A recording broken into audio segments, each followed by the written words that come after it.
Açıkçası patlama veya saldırı olup olmadığını söylemek için erken. Şurası kesin. Lübnan 1975-90 arasındaki iç savaşında, daha sonraki İsrail saldırılarında, İsrail işgali esnasında ve 2006'daki savaşta bu kadar şiddetli bir patlamaya maruz kalmamıştı. Bu kadar şiddetli bir saldırıya maruz kalmamıştı. Yani şiddetli bir patlama olduğu kesin. Ancak bunun bir kaza sonucu mu yoksa bir saldırı sonucu mu olduğunu söylemek için erken. Ama hangisi olursa olsun gerçek olan şu ki patlama çok ciddi, tahrip edici etkiler oluşturdu. Ve Lübnan'ın siyasetini, ekonomisini, gündelik hayatını her alanını etkileyecek bir patlama olduğunu söyleyebilirim. Açıkçası yani şimdi önce hani bazı somut verilerin ortaya çıkması lazım bu konuda. O nedenle patlamanın içeriğiyle ilgili daha net yorum yapabiliriz ama şurası gerçek. Yani Lübnan'da siyasal yapı kırılgan. Devlet kurumları tam olarak fonksiyonlarını yerine getirmiyor. Yani olayın ardında bir ihmal ortaya çıkarsa çok da sürpriz olmamalı herkes için. Zira başta işte bu konuyla ilgili iş güvenliği olmak üzere temel kamu hizmetlerinin sağlanmasında bile Lübnan'da sıkıntılar yaşanmakta. Elektrik dağıtımında, çöp dağıtımında, siyaset değerlerinin dağıtımında, gruplar arasında, mezhepler arasında, farklı görüşler arasında çok ciddi kutuplaşmalar var ve ekonomik anlamda çok ciddi zorluklar çekmekteydi. Siyasal kırılganlık, ekonomik kırılganlıkla birleşince bir de bunun üzerine en üstünde kötü yönetim ortaya çıkınca böyle bir sonucun olması da kaçınılmaz olacaktır. Dediğim gibi ama yani bir saldırı olmaması, yani bir kaza olması dahilinde ihmallerin olduğu çok da şaşırtıcı bir gerçek olarak karşımıza çıkmayacaktır.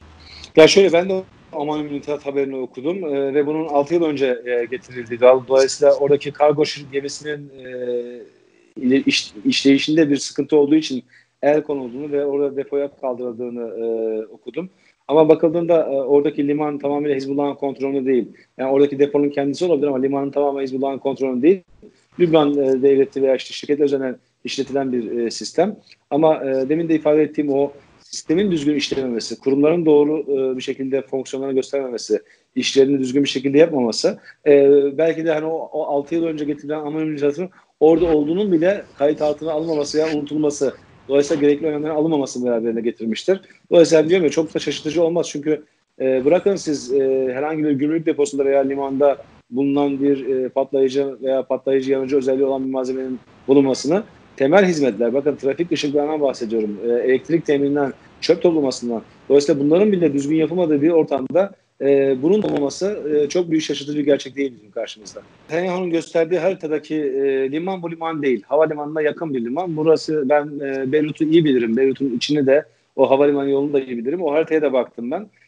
Netanyahu'nun ve İsrail'in göstermiş olduğu o plandaki o füze tesislerinin bulunduğu iddia edilen yer havalimanının yakınındaki hemen bir rıhtımın kenarında. Dolayısıyla havalimanı 1 kilometre falan civarında. Bu port dediğimiz liman, Lübnan merkezi limanı, Beyrut'un merkezi limanı, Lübnan'ın şehir merkezinin içinde, tam kalbinde. Dolayısıyla aynı yer değil. Bir kere onu belirtelim. İkincisi, evet, yani İsrail bu işin arkasından çıkarsa şaşırtıcı olmayabilir. Çünkü İsrail zaman zaman Lübnan'daki özellikle Hizbullah hedeflerine misilleme veya sabotaj veya suikast saldırılar bulunan bir aktör, bulunan bir devlet. Dolayısıyla bu tür saldırılarda geçmişte bulunduğu için ilk akla gelen ihtimallerden bir tanesi olası bir İsrail saldırısı. Ancak bununla beraber evet, İsrail çoğu zaman uluslararası hukuka aykırı saldırılar yapıyor. Lübnan ordusunun da bunu engelleme kapasitesi yok. Hizbullah'ın da bunu engelleme kapasitesi yok. Ama böylesine geniş kapsamlı bir saldırıyı yani İsrail veya bir başka devlet dışı aktör nasıl göze alabilir? Bu soru işareti. Çünkü patlama gerçek anlamda Beyrut'un, dolayısıyla Lübnan'ın kalbini, yani Beyrut'un kalbinde yapılan bir patlama, Beyrut'un kalbini yerinden oynatan, dolayısıyla köklü bir şekilde sarsan bir patlama. Herhangi bir devletin buna cesaret edebileceğini çok fazla düşünmüyorum. Düşünmek de istemiyorum. Çünkü çok ciddi can kayıpları var ve insanlar, yani sadece o limanda veya iddia edildiği gibi diyelim ki bir silah deposu veya mühimmat deposu olsun, sadece orada görev yapanlar değil. Daha rakamlar ortaya çıkıyor. Binlerce insan yaralı oldu. Belki binlercesinde ölü olduğu bir patlama. Dolayısıyla evet, İsrail ilk akla gelen aktörlerden bir tanesi. Ama böyle bir işin arkasında ise eğer, bunun da yakın zamanda ortaya çıkacağını düşünüyorum ben. Dediğim gibi patlamanın kaynağı ne olursa olsun herkes bu patlamanın sonuçlarından faydalanmak isteyecektir. Herkes derken sadece Lübnan'daki aktörler değil, bölgesel aktörler. İsrail'de bu işin denklemin içinde yer verebiliriz. ve diğer bölgesel aktörler, hatta küresel aktörler. Dolayısıyla herkes pozisyonunu yeniden sağlamlaştırmaya çalışacaktır. İçeriden başlamak gerekirse içeride bütün gruplar bu patlama sonrası dönemde kendilerinin yönetimdeki etkisini, yetkisini garanti altına almaya çalışacaklar. Sorumluluk üstlenmemeye çalışacaklar. Zira bu işin bir sorumlusu var en nihayetinde, ama bu sorumluluğu ortaya çıkacak mı çıkmayacak mı? Yakın zaman bize gösterecektir bunu, 1-2 hafta içinde. İşte 5 gün sonra ilk rapor yayınlanacak. Ama sorumluluğun çok da böyle sabit bir şekilde ortaya çıkacağını çok düşünmüyorum ben. Dolayısıyla Lübnan içi siyaset demek aynı zamanda Orta Doğu siyaset demektir. Çünkü Lübnan bu küresel aktörlerin ve bölgesel aktörlerin ciddi anlamda mücadele ettiği bir alan, bir coğrafya. Burada kaçınılmaz bir şekilde bölgesel aktörler devreye girecektir. İşte Hizbullah'ın yanında İran, İsrail diğer grupların yanında veya Hizbullah'ın karşısında, Hristiyan grupların yanında işte Fransa başta olmak üzere çeşitli ülkeler. Yine aynı şekilde Suudi Arabistan da bu denklem içinde yer alacaktır. Türkiye yapıcı bir şekilde yer almaya çalışacaktır.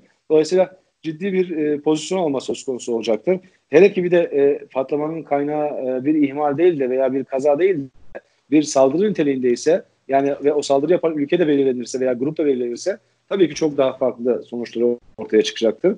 Dediğim gibi biraz belki bekleyip göreceğiz ama şu gerçek, yani olay ihmal sonucunda bir patlama dahi olsa bunun Lübnan siyaseti açısından, Lübnan ekonomisi açısından, Lübnan kültürü açısından çok ciddi bir travmatik etkisi olacak. Lübnan'ın iç siyasi dengeleri belki yeniden değerlendirilecek. Bölgesel aktörlerin tamamı da ve küresel aktörler de bu patlamanın sonuçlarını belki güvenlik politikalarını meşrulaştırmak için, belki yeni politikaları devreye sokmak için kullanmaya çalışacaklardır.